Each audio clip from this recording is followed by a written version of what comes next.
আসসালামু আলাইকুম, welcome to my Sajibul channel থেকে বলছি। তো আজকে আমি কি করতে চলেছি তোমরা নিশ্চয়ই বুঝে গেছো থাম্বনেল দেখে বা হেডিং দেখে।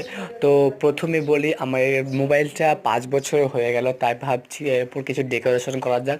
তার জন্য এখানে আমি দুই রকমের রং নিয়ে এনেছি, লাল আর সাদা।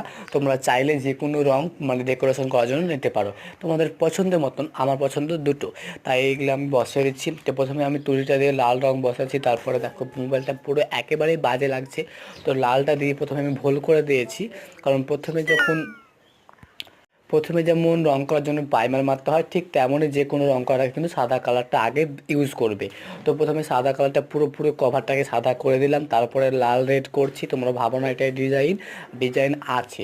তোমরা যদি এরকম নিত্য নতুন কভার ডিজাইন করতে চাও, আমার কমেন্টে লিঙ্ক দেওয়া আছে, নাম্বারে তোমরা হোয়াটসঅ্যাপ বলবে, তোমাদেরকেও তৈরি করে দেবো, আমি বানিয়ে দেবো। কেউ কিন্তু ডাইরেক্ট কল করবে না। তো দেখো তারপরে রেড কালারটা দিয়ে আমি কিছুক্ষণ শুকাবো, তার জন্য ফ্যানটা অন করে দিয়েছি। হ্যাঁ, 5 মিনিট শুকাবো। 5 মিনিট শুকার পরে এর একটা সাদা কালারের ডেকোরেশন বানাবো। তো দেখো এই লাভটা আমি হাতে মানে কাগজ দিয়ে কেটে নিয়েছি। তোমরা চাইলে স্টিকার বা যে কোনো ট্যাপ তোমরা লাগাতে পারো। তারপরে এই লাভ সাইড করে এরপর হোয়াইট কালারের মানে সাদাটা আমি বসিয়ে দিয়েছি।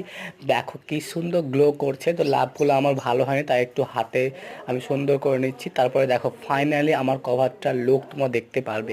তোমরা যদি এক্ষুনি এরকম কভার নতুন নতুন চাও, তো আমার নাম্বারে কন্ট্যাক্ট। এই দেখো আমার লুক, তোমার কীভাবে কেমন লাগছে তোমরা আশা করি কমেন্টে জানাবে। আর আমার ফার্স্ট টাইম, তাই এটা আমার কাছেই অনেক হ্যাপি বা সুন্দর একটা জিনিস।